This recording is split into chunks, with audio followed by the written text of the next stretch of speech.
Perfect. Thank you very much, guys. Are there any questions from the floor? To both of you, can you tell me about a time you're a member of a team since your exec's going to be a team that was very successful and why that team was successful? Who would like to go first? The best team, the team example I have was just probably this past year on JDC West with team marketing. Two people that I hadn't met before, being in a room in resolution with them for 3 hours every Monday in preparation. So did that for probably 20 weeks before the actual competition itself, and communication is probably the biggest thing for me in a team environment and a team dynamic. Having strong communication skills between your team members and knowing what's expected of them, and being able to also be friendly, but being able to put on kind of a professional or the business hat and when it needs to be. But I think ultimately communication skills in a team dynamic are what make it most successful.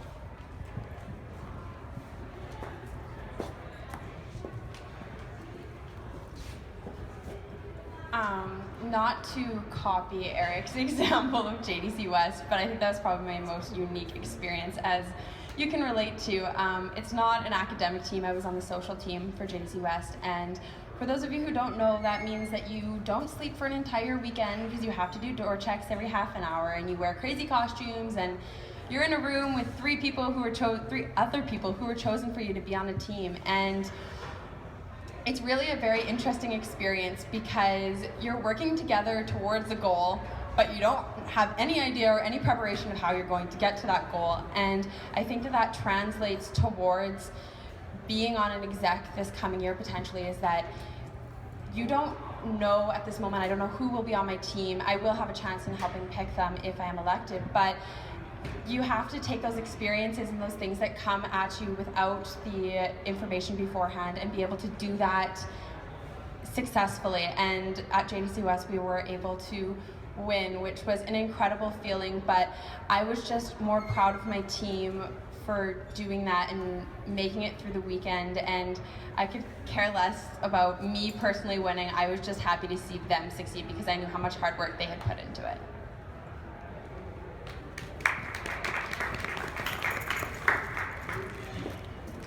Any further questions? And if anyone has a question written down they'd like to submit, just hold it up and either myself or Dale will come around and collect them. I'll give people a couple minutes.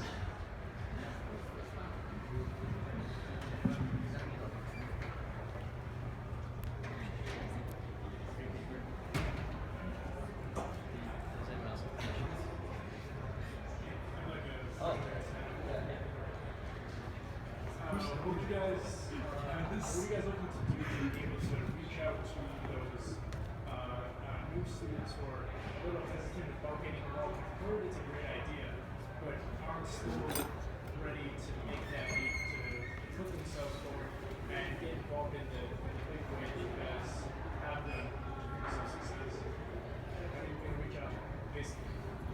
So for any of you that didn't quite hear, the general question was, what do the candidates plan to do to reach out to first-year students who may not perhaps be comfortable making a stand and doing something quite yet? So how do you plan to reach those people? Part of my platform is to bring back the passport program that they had, not this past year, but the year before, where it was a discount program for first year. So it took our flagship events and offered a discount to students to come out and see our events. And through that program, I was in my first year when that was a thing, and it encouraged me to go out to events because it's a little less expensive, a little less of risk, and it also helped advertise what events we had to offer. So with that being said, also having been a first year, and I was already a third year student when I was in my first year at Asper, I know how it feels to not want to get involved and to be hesitant to put yourself out there. So with that being said, I would ensure to do something that the president of the time did, and it was just to have a presence around Asper and create conversation and get to know them, because once people feel like they have a purpose or someone cares, then they're much more likely to get involved.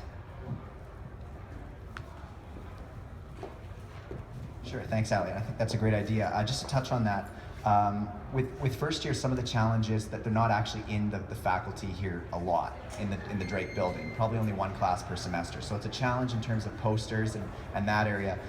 Looking at it kind of by an event perspective with the first year case competition, one thing we had a lot of success was utilizing the first year council and their email list. And so this year we set up a booth at Buddy Day when all the first year students are in Asper, and kind of collected an email list and was able to kind of target first years about events relevant to them through that, and had a lot of success doing that, because it's tough through the traditional ways like posters in Drake because they're not here a lot. It's tough through Facebook because a lot of that is saturated, and they're not going to see a lot of that stuff that the CSA is posting, or maybe in their first year they don't like the CSA on Facebook.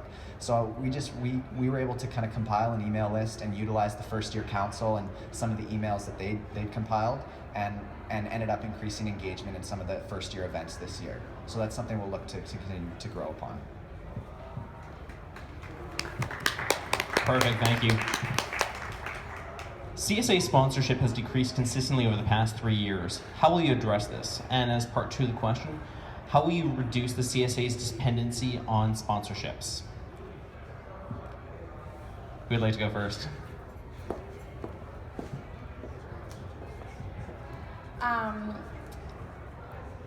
This is a problem that we have been facing for a little while, just because of the way that the economy works and the way that our program is set up. So one of the things that I would do would be to have a end of year social that is more of a Manitoba social, as I was talking before, having that bigger party, and that would increase our revenues and take a little bit of pressure off of our sponsors in that way. Once we find ways to increase our dollars in other ways that is not sponsorship, we're able to work on the relationships a little bit more with our sponsors, more focused on the actual relationships and not just concerned on the amount of dollars that we're getting from them, and that's really important. Another really important thing would to be take a look at all of our events that we currently have and evaluate them from a sponsor's level. So why do they maybe not see value in our events, and what can we do to change that? Because realistically, a lot of the events that we're putting on is to ensure that the students have a chance to network and get to know the corporate reps. So if they're not seeing value in it, they're not coming out, and the students aren't getting as much out of the events as they possibly could. And just to add on to that, and again, kind of applying it to a specific event, Business Banquet, and I know that they've experienced decreased sponsorship as well. And a strategy that talking with some former exec and some former co-chairs, former managers of corporate relations, would be to add a position specifically as a manager of corporate relations targeting new sponsorships. So currently, as it is, the MCRs, the people that go out and grab and attract corporate sponsors to events, they have to keep up the relationships with previous years while also trying to find time to target new sponsors. And so one idea would be that again, this is really kind of out of my portfolio, but just as a team member on the exec would bring up and discuss with the vice president of corporate relations, would be adding a position dedicated to attracting new sponsors rather than relying on upping the declining sponsorship from current companies. So that's a way that I would recommend to overcome that.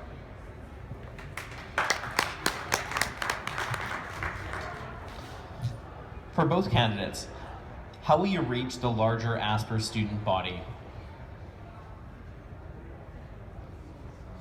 Let's have our presidential, VPO first, all right. Yeah, so kind of what I said earlier in regards to how we were able to utilize the first year council in order to target first years. I think there's two opportunities that have come to mind in thinking about this. One is enhancing the relationships with the Stags. So with the corporate golf tournament that my co-chair and I planned in the beginning of September, the sponsorship for that event was dominated by accounting companies. And so what I did was we reached out to the president of the accounting association here at Asper, and was able to reach a lot of the accounting students who would benefit from networking with these corporate sponsors, and ended up, like, as I said, resulted in net profit, sign-ups and engagement from students were up. So I think using Stags and enhancing that relationship, they have the email lists of the wider, broader student audience that the question's referring to. And then secondly as well, I think an interesting strategy, and Ali might be able to touch a little bit more on this, being VPM, but would be to use promoted Facebook advertising. But Facebook's becoming so saturated with your news feed, you only see select posts now.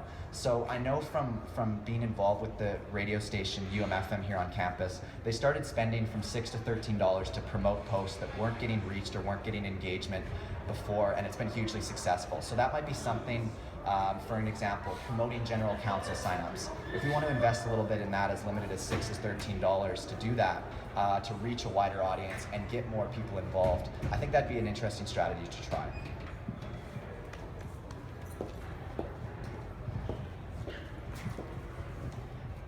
As Eric said, we would need to start working on our marketing a little bit more in ways of how to directly target a broader amount of students. I'm not sure if everyone here is aware, but the VPN portfolio is fairly new. This is our 4th year, so it is always trying to improve and trying to get better, as it is something new in the CSA realm. So every year we're looking for things to do to improve that and improve our student engagement. And something that I think has worked in the past that we haven't done as much of this year, and I have found to be effective while campaigning, is classroom talks. And as much as you can put stuff on social media, it's so easy to scroll by. So really having people go to the classes and talk to students, that will help get them engaged and aware of what is happening. Also, having a volunteer program, as I said before, would help engage a lot more students. Currently, students either think it's an all or nothing situation. You think you get involved, you get a position, and you're stuck with it for the entire year with all that work, and people aren't sure of how to do that with the commitments that they have. So to be able to have a volunteer program come in would be extremely helpful to get the student body involved, because they can get involved with small things such as Shinerama and 5 days at a low commitment level. Perfect, thank you. Another question for both candidates. Over the past few years, the CPP has been succeeding less and less as the CSA and STAGs are receiving less sponsorship. What is the solution?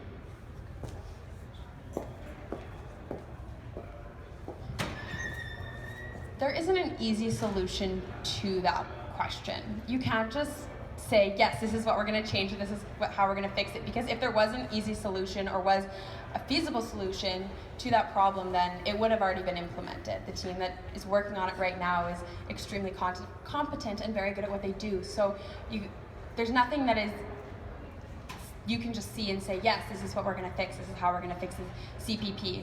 But I think that it is a case of needing to really sit down and look at all of the events that are being put on by both the CSA and the STAGs and ensure that there's brand continuity with what is happening, because currently some events may be stronger than others, or there may be things that the sponsors think that they're getting out of an event, which they realize after attending it a couple years that that's no longer a part of the event. So really sitting down with our sponsors, seeing what they want out of events, and making those changes if they are feasible for our events, then that's how we can ensure that the CPP continues to bring in sponsorship dollars for the CSA.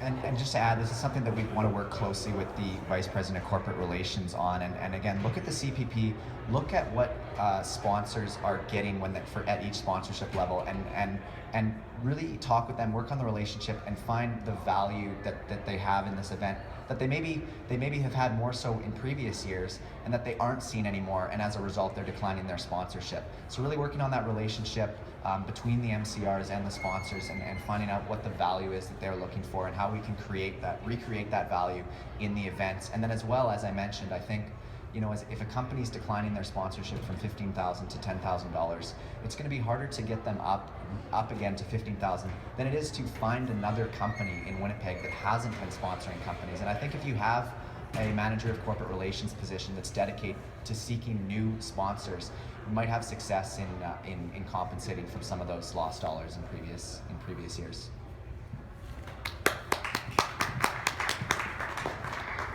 For both candidates, what do you think will be your biggest challenge in your respective portfolio? So my biggest challenge will be the NBSC, the National School Business Conference, and being perfectly transparent here, I don't have a ton of experience in that due to the nature of the event. It's exclusive to commerce student executives across Canada or JDC West co-captains. And so unless you're one of the 8-person committee, you really don't have an opportunity to get exposed to events. So my challenge in the spring and in the transition period will be really learning the ins and outs in that event. And I have the utmost confidence because when I was approached to be special events this year, I'd never heard of the position before. I'd never heard of the corporate golf tournament before. So it doesn't prevent someone from learning it and going from the ground up and building the event and making it a profitable event. So that would be the biggest challenge, but I'm confident in my ability to overcome it.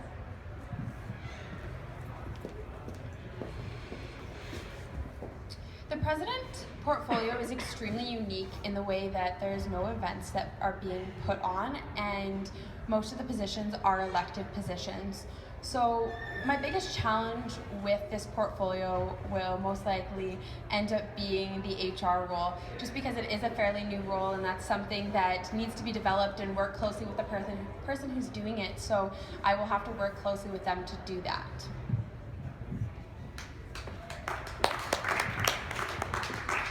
And keeping on the topic of portfolios, given that both your roles schedule are so busy, how do you ensure that you keep up with all communications addressed to you and keep yourselves accountable to your roles?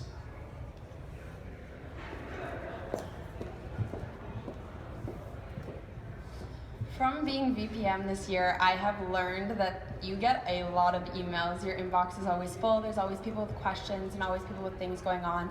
And one of the things that I have learned is that the most effective tool that you have is dealing with something as soon as you get it and directing it to the person that needs to be directed to. So with that being said, whenever you get communication, it would be the best for me to deal with it immediately or send it on. That was something that the current president is very good at, is dealing with the emails that he gets and handing them off to the people that is important. That ensures that things are dealt with in a very timely and efficient manner.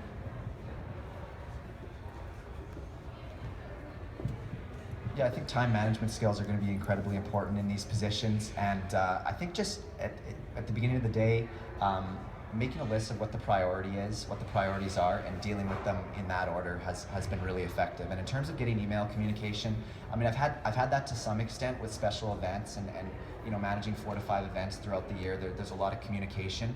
Obviously, it'll be taken to the next level, and I think that an executive council position offers the opportunity to develop those skills as well. But related to what Ali said, now that I'm in more of a would be in more of a management position, being able to delegate those to the respective positions quickly, and so that they're dealt with as quickly as possible.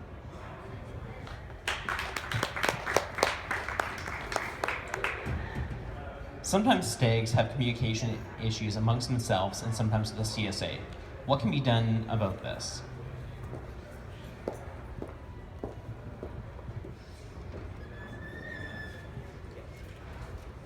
This is something that can't be fixed with an easy, this is what I'm going to do, just like the CPP problem. It's something that's going to have to be a process of sitting down with the stags and discussing how we should deal with any problems that arise, because currently the relationship between the stags and the CSA is not very defined. And from having the opportunity to chair a stag meeting, it was extremely obvious to me that there is a disconnect between who thinks whose is what responsibility, and that becomes a huge problem when there is issues that arise because no one wants to take responsibility, or no one really is responsible for the issues that do happen. So sitting down with the stag presidents at the very beginning of my term would be extremely important in order to try and solve some of the problems that we have had and decide where responsibility will fall for what situations, in order to ensure that communication will be handled as best as it can be, and that there is very few problems. And when there is a problem, it would be the best to deal with it in an extremely time efficient manner, because if you leave the problem be, that's when issues arise further down the line and distrust comes in, and that is very inefficient for both sides. Yeah, I think this is an important area to address, because obviously the Stags offer a tremendous opportunity to reach the wider ASPR student body that was mentioned in a previous question. They have a member list that far exceeds the CSA General Council, and so really harnessing that relationship will be really important. And one of the things to consider, and again, this would be more something that would be discussed at an executive level in a team setting, would be to have a STAG representative on the student council, and so perhaps nominated by the STAG presidents themselves, that would actually sit in on the council and be able to have kind of a much more closer relationship with the CSA General Council, and then relay that back to the STAG presidents, who can relay that onto their respective STAGs, because it's going to be really important to work closely with the STAGs, and it's a two-way relationship in that the CSA can help promote their events, and the STAGs can promote the CSA-wide events.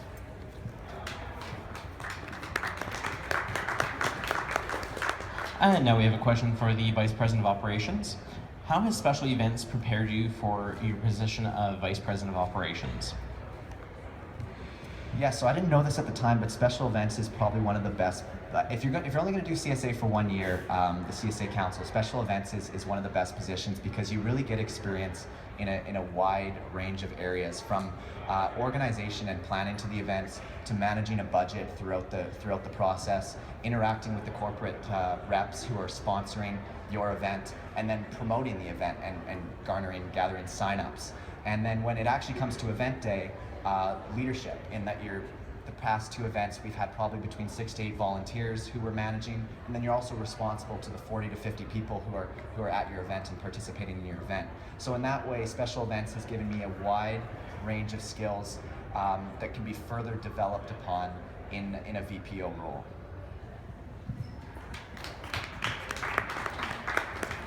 And finally, to end off, we have one question for both candidates. Actually, kind of a couple parts here.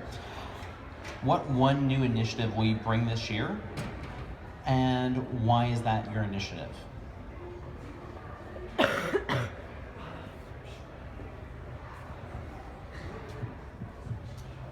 So in terms of, I guess I'll speak to the VPO portfolio specifically. One of the things I mentioned in my speech was collaboration between the positions. And so something I'd like to implement, or at least try out, is a monthly portfolio meeting where business banquet, special events, and NBSC can meet together in a smaller, tighter atmosphere, and rather than just reporting on what's been done, actually discuss between the positions as to the successes they're having or the challenges they're having, and share ideas on how to overcome that in order to optimize the processes and the event. So I know I'm kind of restating my speech, but that's kind of the one area that I'd like to see an increase of, specifically from the portfolio, and maybe the entire CSA General Council as well, is more collaboration between the positions.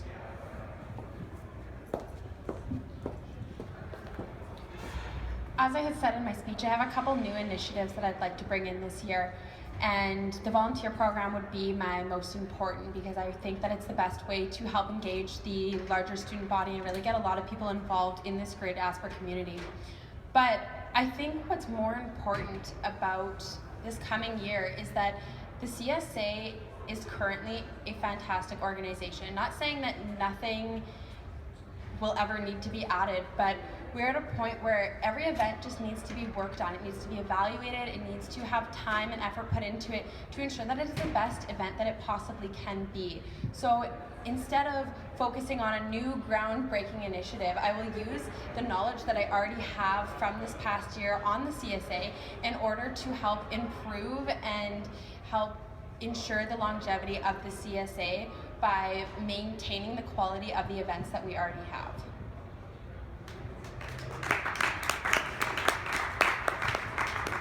Perfect. Thank you. I would like to thank both candidates for the time and their responses in this question session, and as well for their speeches. Just a reminder that voting happens tomorrow and on Thursday, and the voting will be just outside of the library, so please make sure to come out, cast your ballot, encourage your friends to do the same, because voting is one of the cornerstones of democracy, and that one of the things that this country is built on. Also, a quick little reminder that if any of you are interested, UMSU is going to be presenting Arlene Dickinson from Dragon's Den speaking here in the Fishbowl on, I believe it is Friday. Thursday. I stand corrected. So remember to come out and check out that if you're interested in it. Thank you for